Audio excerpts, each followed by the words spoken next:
In the immortal words of Mark Scheifele, what a friggin' win. You're Locked On the Hockey Jets, your daily podcast on the Winnipeg Jets. Part of the Locked On Podcast Network, your team every day.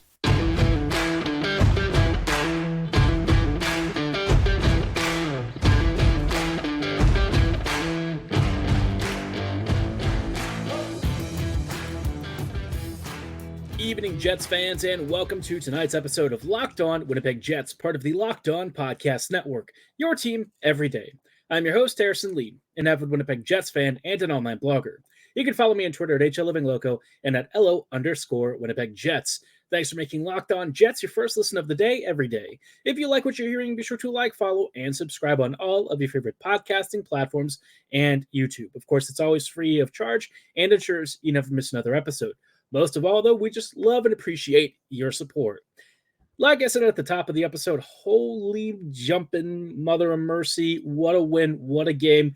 We've been begging for the Jets to have a signature win against a genuine cup contender or even just a really good playoff team.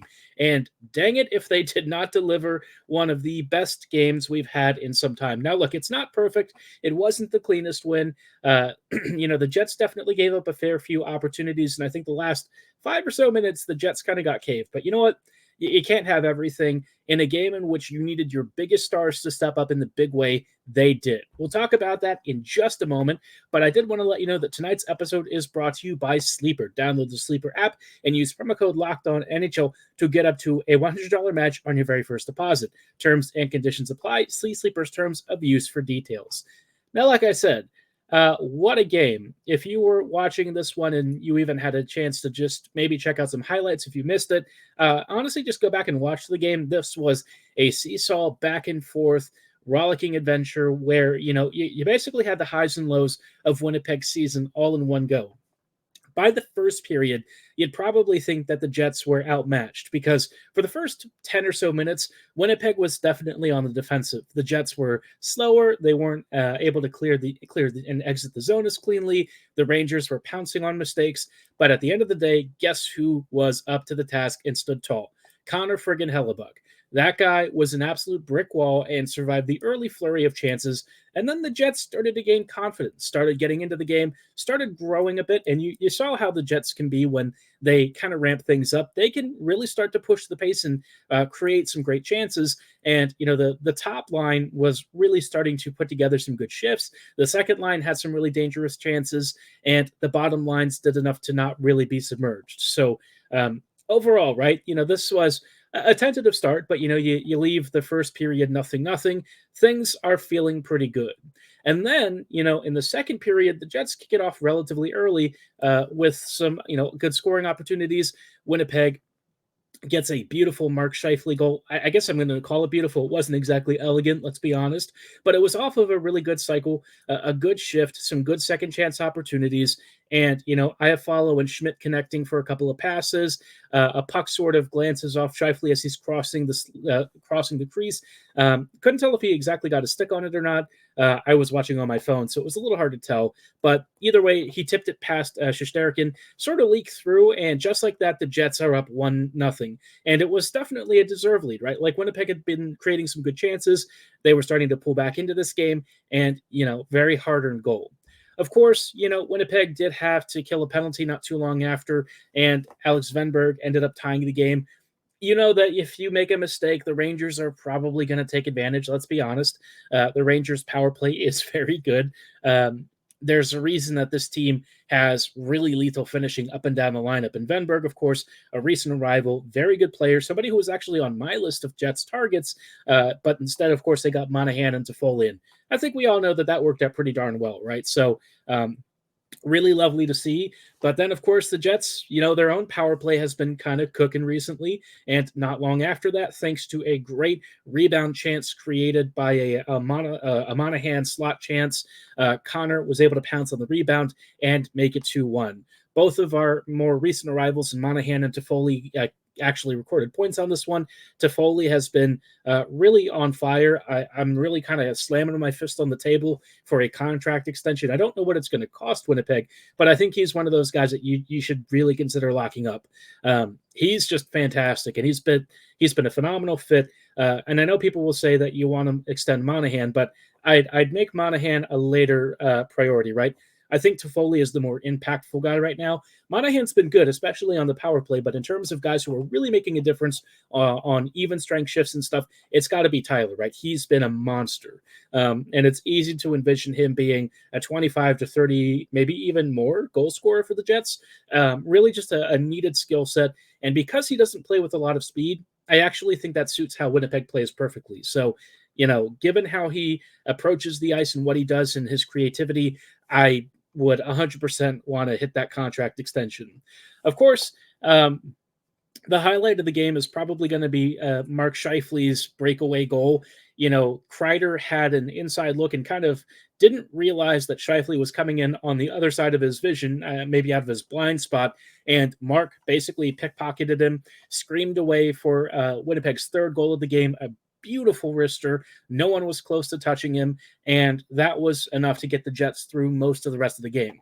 The third period, Winnipeg really kind of locked things down, relatively speaking. And look, you're going to give up dangerous chances to the Rangers. It's New York. They're a really friggin' good team, and they win a lot on home ice. I think they've only lost, like they said, once in their last 6 regulation home games. That's really hard. Once in regulation. That's pretty nuts, right? So the Jets had a really tough task, but they really held firm in this period, barring a couple of turnovers and mistakes that did become dangerous chances. But Helly was there for it. That's fine. And like I said, you just have to sort of expect that you're going to give up chances, right? It's going to happen. Where things did start to break down was towards the end of the game when the Rangers were really pushing and then pulled the goalie for the extra man. Naturally, you kind of did think that this might lead to a goal. And Alexis Lafreniere, who was really, really good the entire night, maybe New York's best player overall, which is crazy considering they have Panarin out there. But he got a goal off of a bit of a defensive breakdown, and there was a pause where I think everyone kind of needed to get some breath and slow down a little bit. But then, Mark Scheifele on a second chance opportunity not long after that ended up scoring the empty netter. And Monahan had another point on this one. Morrissey recorded his 49th assist, and Scheifele finished off his hat trick. So, wow. If there's one big storyline out of this game, aside from Connor Hellebuyck being outstanding and everything, it's that the top line has had a third straight really good game. But the reason that I weight this one a lot more than the other 2 performances is because considering who it's coming against, right? You're not playing a team that's tanking. You're talking about the Rangers. They're like second in the NHL. So this is like a premium squad, one of the best teams in the league. You walk in on their home ice and you outplay their lines with your top line.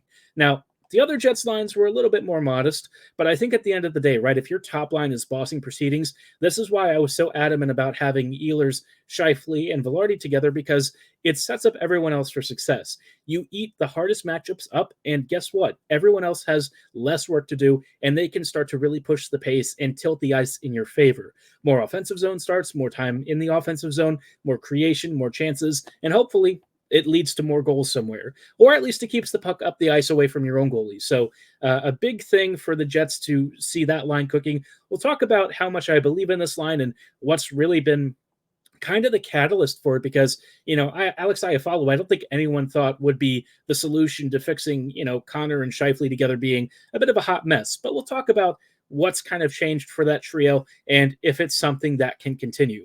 We'll get to that in just a moment. Before we go any further, though, I did want to shout out our friends and partners at Sleeper. We're almost to the end of the season, and the Jets have had all sorts of fun. They've had a couple of moments that I think some of us would prefer to forget. But you know what? At the end of the day, the Jets are where they are. They're really vying for the top Central Division crown.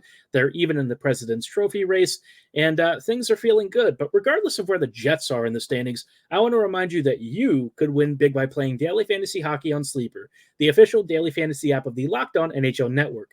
Sleeper is our number one choice for daily fantasy sports and especially hockey, because with Sleeper, you can win 100 times your cash in daily fantasy hockey contests.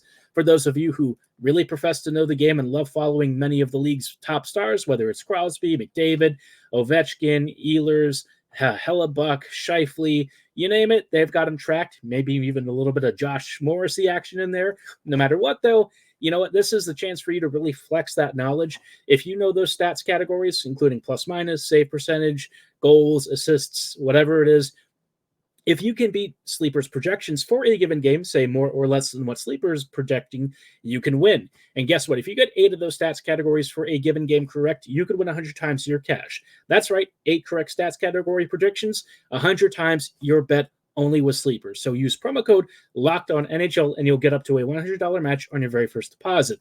Terms and conditions to apply. That's code LOCKEDONNHL. See Sleeper's terms of use for details and locational availability. Hello, friends, and welcome back to this episode of Locked On Winnipeg Jets, part of the Locked On Podcast Network, your team every day. Every day, thank you so much for rejoining us on tonight's episode as we are checking in on, of course, a couple of things with the Jets after just beating the Rangers in the thrilling game. I did forget to mention one thing that's not as good. Unfortunately, you know, this game, we saw that Rick Bowness was out. He was announced as having had a medical procedure just a little bit before the game started. So, you know, obviously we're all wishing him a big recovery. We're hoping that he's doing okay. And Scott Arniel took over for this game. Did, you know, pretty much what you would expect from him. It was a lot like how we saw Arniel coach in the first couple of months when Bones had to step aside for some family stuff with his wife. So, you know, obviously for the Bowness family, just really wishing them speedy recovery, hoping that, you know, everything's okay. And, you know, that's at the end of the day, that's the most important part. Hockey's just a game, and, you know, there are bigger priorities. So really, you know, sending our best regards and hope that we'll see Bones back here pretty soon.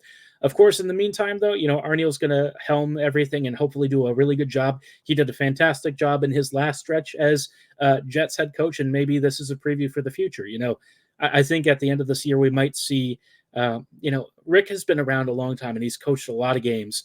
And with everything that's happened this year, I don't think anyone would blame him if he wants to step away from the game. You know, it's totally his choice, and I think he'll think about it. But, you know, if he retires after this season, he's got nothing else to prove. I mean, he's been one of the biggest and best coaches in the league. He's gone to a Stanley Cup final. And, you know, he's turned this Jets team around. Like, you know, for all of our complaints or maybe disagreements on what he's done with some of the lines and stuff, he has put this team back in a really good spot. And I think at the end of the day, that is the most important thing. Even if he only did one thing, and that's make Josh Morrissey a top pairing defender and let him be the player that he really could be, I'd still be grateful for that. So, you know, whatever Bones does, we'll always support his choices. So, you know, one of those moments that's just, it was nice to see the boys win for him in this game. Really big thing, and something that I'm just, you know, it felt, I feel like this was a win that everyone could use and it feel good about. So, you know, congrats to the Jets on this one. But like I said a little bit ago, you know, part of this win was the top line having a really good performance, yet another strong performance. But like I said, the first two games, you know, against the Ducks and the Jackets, did I really believe in that top line? Let's be real, not quite yet. I wasn't saying like I didn't believe in them at all, but I needed to see evidence against a top team. And boy, gee howdy, did we get that evidence. Before we talk about what has kind of changed for this top line and what's really been impressive, just wanted to let you know something really cool that the Locked On Network has upcoming in March. Of course, Locked On has launched the first ever national sports 24/7 streaming channel, Locked On Sports Today. But baseball fans, mark your calendars for tomorrow, March 20th at 7 p.m. Eastern, because you have a chance to watch and listen to the best MLB season preview show coming exclusively to Locked On Sports Today. Like I said, tomorrow, March 20th at 7 p.m. Eastern, our local experts will be giving you the full rundown of the MLB season and what to look out for in what should be a very big baseball year. You can, of course, find it on March 20th at 7 p.m. Eastern on the Locked On Sports Today 24/7 streaming channel on YouTube or the free Amazon Fire TV channels app. Now, like I said, the Jets top line, the performance hasn't exactly come out of nowhere. I think there are some key indicators, and I don't think it's just a line change. You know, on the one hand, you could say, like, Alex Iafallo being promoted to the top line has definitely had some impact. And we'll talk about his impact in particular, but let's start off with the one biggest difference, and that's Mark Scheifele kind of putting on the big boy pants. He's been really good the last couple of weeks, maybe even the last month or so, independent of some of the line issues that trio has had. Scheifele is still creating offensively, but there have been some games recently where he's just straight up put the line on his back, regardless of who he's playing with. And when Scheifele decides he wants to be the best skater on the ice, you really can't touch him. He was, transcendent against the Rangers. That's the best way I can describe it. This was like vintage Mark when he was really at the peak of his game, maybe 6 or 7 years ago. That's the kind of Scheifele that we saw against New York. It's not a Scheifele that we've often seen the last few years. So when you see it, it is an absolute treat. He can be such a tour de force, and it was why it was so frustrating for many years to see him not come close to that. When he's really bought in and committed, there's just no one on this team who can change the game quite like he can. He's such a dynamic, creative force. And in terms of our skaters, he has the potential to be up there with Morrissey and Ehlers and at times even exceed them when he's really feeling his most him, right?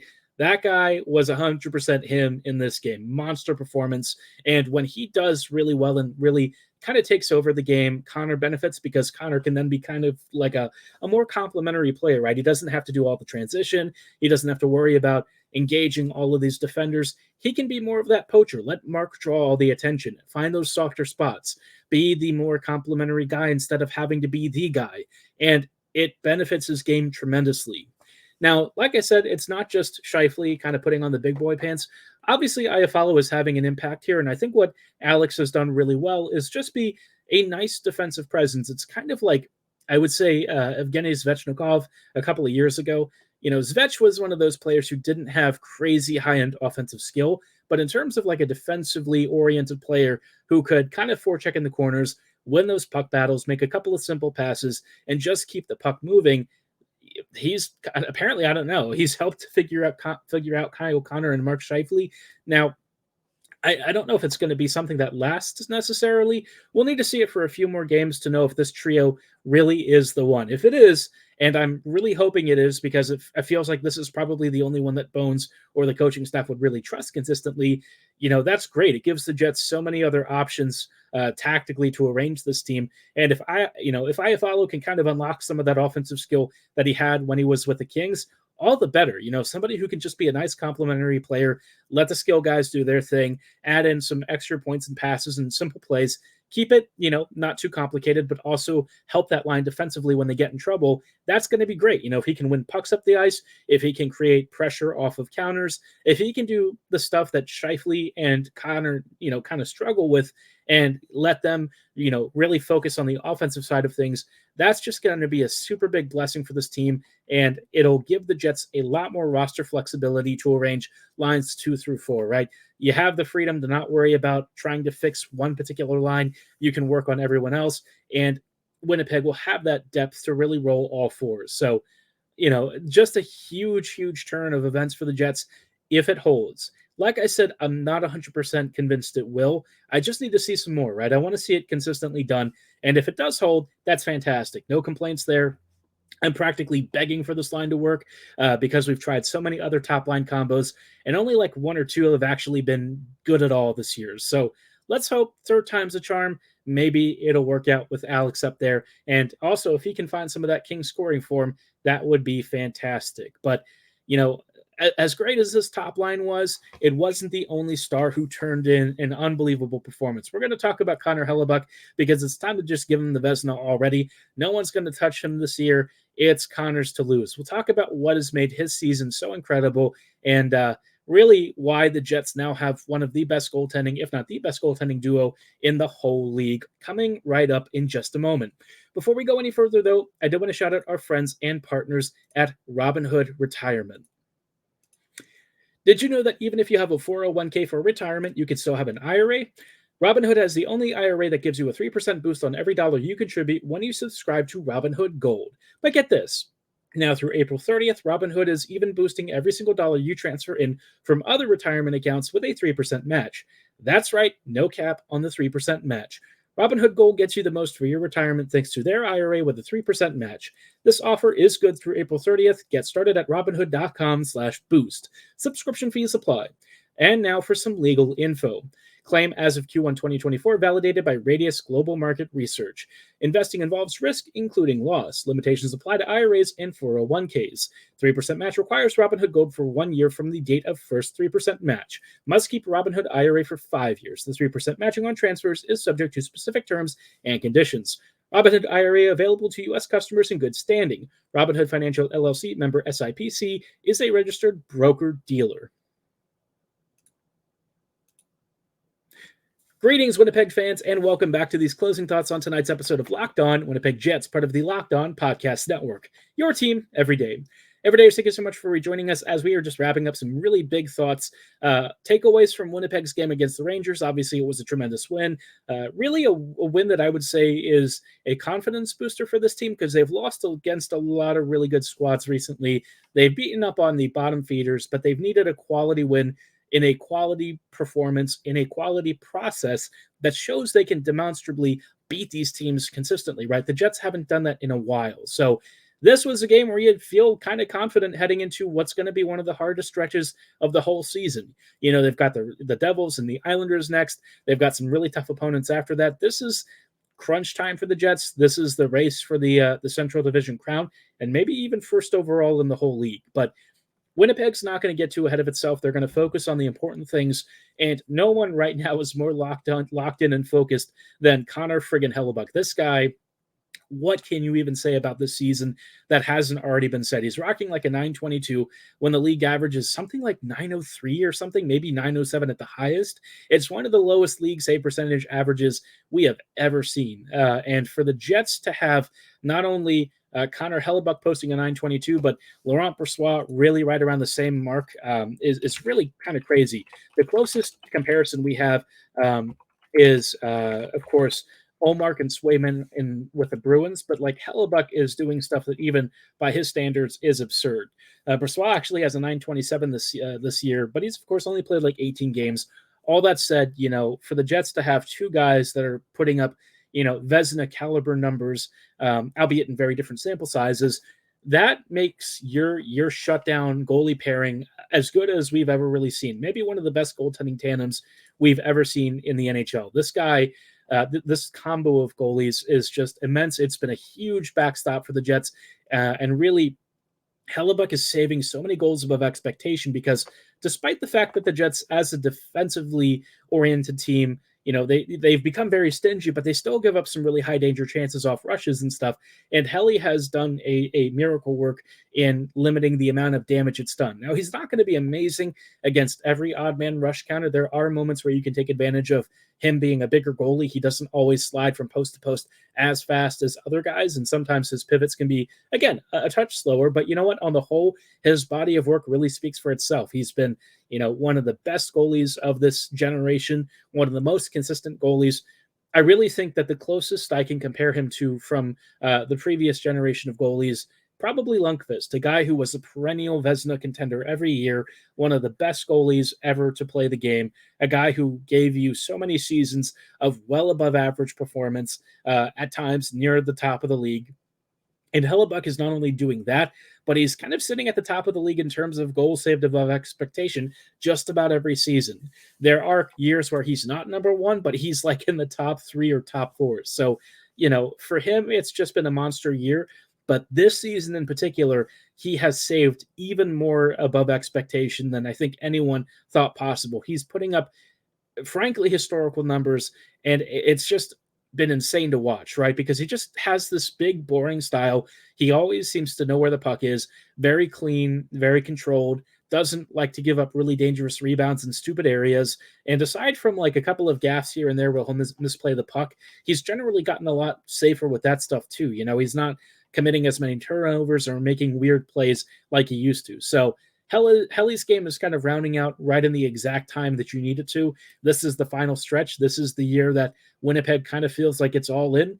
And if Helly can keep this up, Look, I'm not going to say that the Jets are going to win the cup, but they're going to get closer than they've probably been in a very long time. Helle and Brossoit together, even if Helle falters, Brossoit can step in until Helle's back to 100%, and you just have this gruesome twosome that's enough to really stonewall just about anyone you're going to face. And for Winnipeg, it must be so freeing to know that you have two of the best goalies in the league because it lets you play much more free-flowing, more attacking hockey. But of course, the Jets, they're still not going to do that. They're still going to be very responsible. They're still going to limit chances against. That's kind of been coached into them. It's how they play. It's their style, and I think they're going to keep doing that. And as the games get closer and tighter and the margins start narrowing in the playoffs, that's when you're going to see the true value of having two elite netminders who can kind of man the net, right? And I'm not going to say that Brossoit is at the same level of Hellebuyck. He's probably not, if we're being honest, but no one really is, right? But Brossoit just being amazing in his own right as a backup, that's all you need from him, right? Just to be a really excellent number two. And I'm going to guess that over the next few weeks, we're going to see more and more starts for him because, like, Helle could definitely do with some rest. And, a rested Helle walking into the playoffs, watch out. The NHL ain't ready for what Winnipeg could cook up, and especially if the Jets also match the great goaltending with great play like they did in this game. This was so much fun to watch, probably one of the best wins we've had over the past couple of weeks. And like I said, look, it wasn't perfect. The Jets gave up some really dangerous chances. They had some moments that they probably could have gotten burned. Kreider missed a deflected tip right in front of Hellebuyck. Maybe Helle would have still gotten it. Hard to say. It was off target anyway, so we'll never have to worry about it. But yeah, the Jets did about as much as you could ask for with a huge road game. They shut down, the Rangers offense in the most critical junctures, and that was enough to get them through. It's now on to the continuation of a brutal stretch later this week. Thankfully, the next two opponents are relatively beatable compared to the teams afterwards, but you really can't take anything for granted. The Jets really need to keep this performance up. And, maybe next game we're going to see a big Tyler Toffoli performance. It'll be nice to see him maybe score against his old team, maybe remind them of what made him such a special player for New Jersey. But I'm sure he's perhaps not as focused on that, more just doing his job and being the great player that he already is. But let me know how you're feeling about the season. Are you excited about this win? Are you thinking this is going to be a turn in form for the Jets against quality playoff opponents? Drop your thoughts in the comments below or at my social medias at HLivingLoco and at LO on Twitter, _ Winnipeg Jets on Twitter. But for tonight's episode, that is going to be all the time that we have. We'll have some preview coverage heading into the game against New Jersey on tomorrow's episode. I'm hoping for, a big win and, a big performance, but we'll see how the Devils line up and what their recent form has been, because they're a strange team that's kind of been up and down, but they do have some players and stars who are starting to turn the Jets on at one of the most critical times when the Devils are just hovering outside of a playoff spot, but they've still got maybe, just maybe, a very slim chance of crawling into the wild card. But that'll be on tomorrow's episode. For tonight's show, that's all the time that we've got. Thanks so much for listening and making us your first listen of the day every day. We'll see you back here tomorrow for even more Winnipeg Jets coverage, so don't forget to like, follow, and subscribe. And as always, thanks for listening. Have a great night, and go Jets go.